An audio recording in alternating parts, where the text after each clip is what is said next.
Hello, this is Mike, NoStressMike.com. Okay, I had somebody make a comment, and they were asking if we, as a nation, has done enough to help Puerto Rico. And I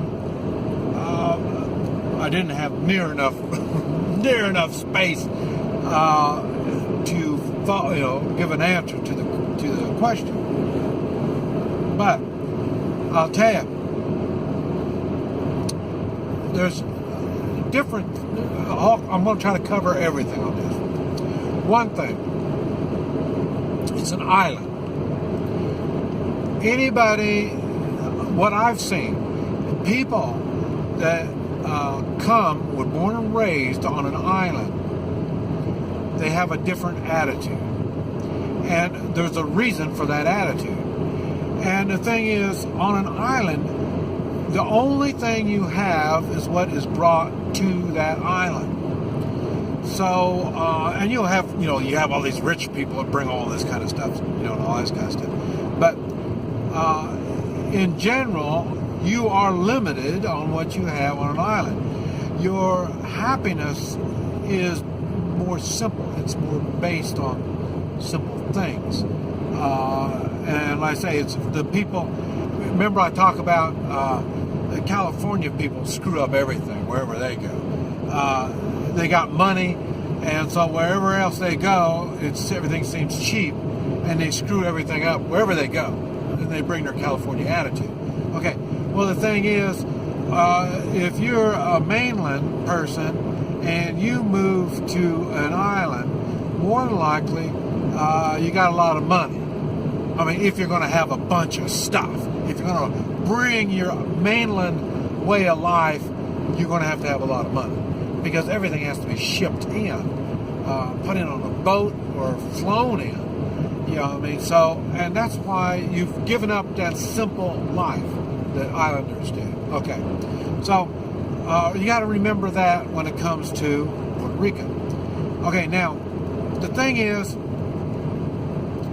if you stay on an island, you know and understand the hardships that you're going to have to go through. I mentioned I'm in Oklahoma, Kansas.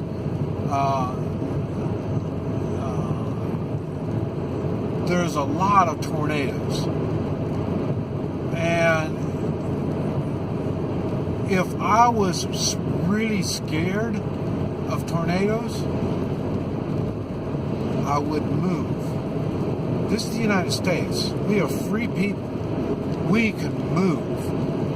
We can go to different places. So there's no reason to stay someplace where you can't adapt and do what you got to do. Some people want to stay here so bad, they make tornado shelters, and they will go to their tornado shelter, whenever there's a chance of tornadoes. Okay, there's some people that live in hurricane areas that love it so much that when a hurricane comes, they take a week or two vacation and go someplace safe. Now, there's a big difference between the tornadoes and the hurricanes. The hurricanes, they have the tornadoes. Plus, they have all the rain and water and all this kind of stuff. High winds, not high winds like but they do have a tornado, but I mean, they have rather high winds. So, to me, it's not like you can avoid a hurricane when you live in a hurricane area. Now, as far as I'm concerned, I get mad when you toss the dice and you're looking at tornadoes. If we all bought tornado insurance, then they can figure out, well, hey, we're not going to. The odds of getting hit by a tornado is slim. So the next thing, on a hurricane, it's not that your odds of getting hit by a hurricane is slim. It's just when it's going to happen, and everybody's going to get wiped out. I don't like the idea of my insurance money paying for their lifestyle that they want to do, and that's okay. They get a new home every time they get a new hurricane, but I don't want to pay for it. I wish the hurricane people would have their own hurricane insurance and let them pay for it instead of having it come out of other ones. I mean, it sounds like the government. Government does the same thing. I mean, your Social Security, they throw it in all the general fund so they can spend it all over the place. Well, it's the same thing with their disaster money. Our tornado money has got to go in to pay for their hurricane stuff. Now, it's not that their hurricane money comes to pay for our tornado stuff, because we don't have near the dollars in damages the hurricane does. So that kind of gets to me. All right, now, when it comes to have we as a nation done enough for Puerto Rico? All right.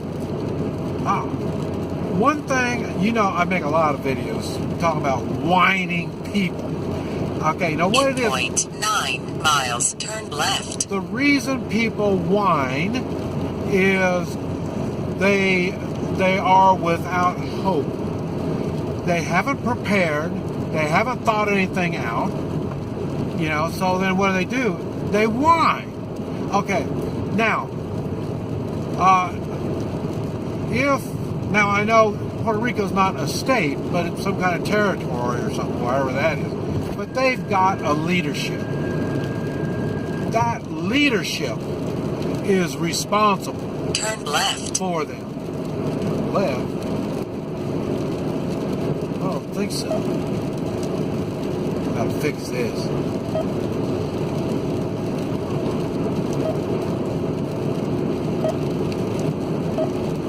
Yeah, there we go. You have leadership. You have leadership in your home. Someone in the home has got leadership over that house.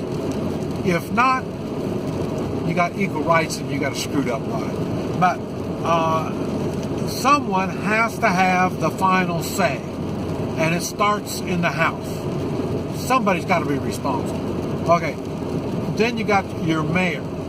Somebody is responsible in your community. Normally that's a mayor. Like where I'm at, we don't have a mayor. That's why I picked the community I'm in. We are nothing but, what do I say, strong individuals. So we don't have leadership. The funny thing is we do have a volunteer fire department, in which this volunteer fire department does take the lead in disasters. Everybody just kind of takes it for granted. And so anyway, at least we have a plan. And even the volunteer fire department's got a plan. They have leadership amongst themselves. So, and then you've got the county leaders. And then you've got your state leaders. And as far as I'm concerned, it doesn't go any more than the state leaders when it comes to local events. In other words, I don't want someone from California or Washington, D.C. telling us what we need to do. They have no idea about our lifestyle. No different than the people in Puerto Rico. So they have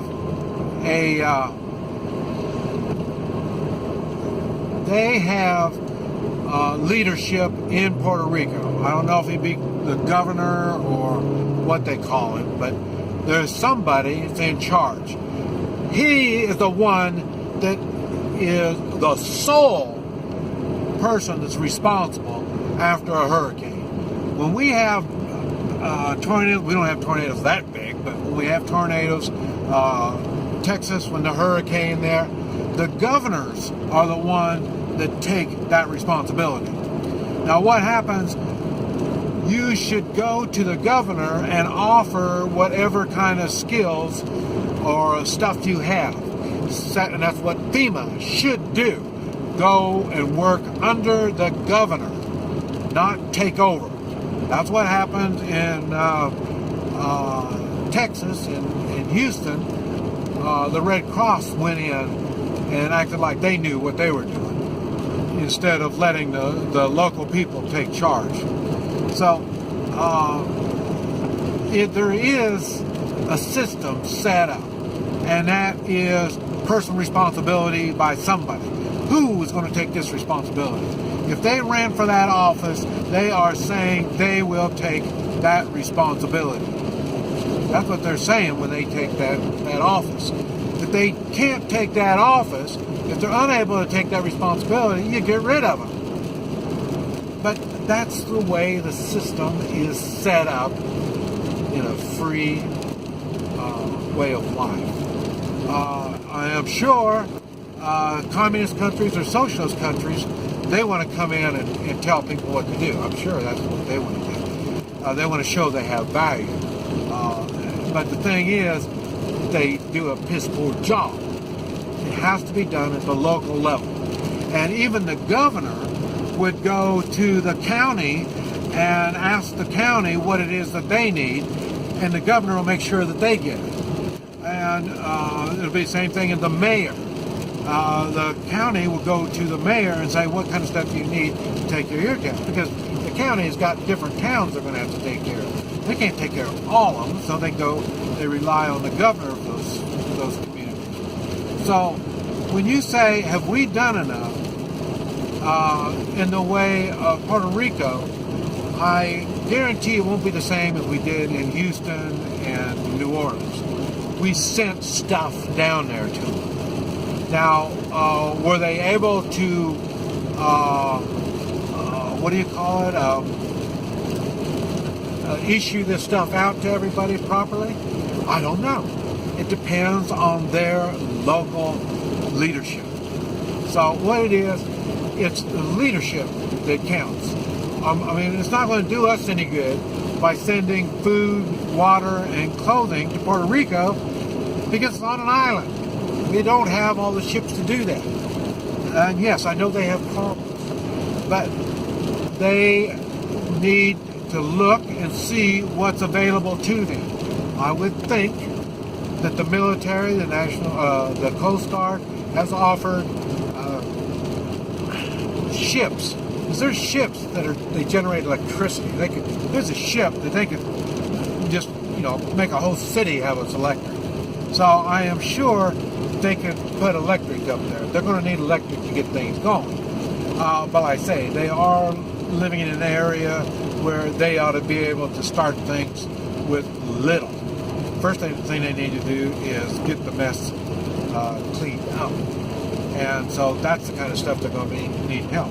And if it's unlivable, they should have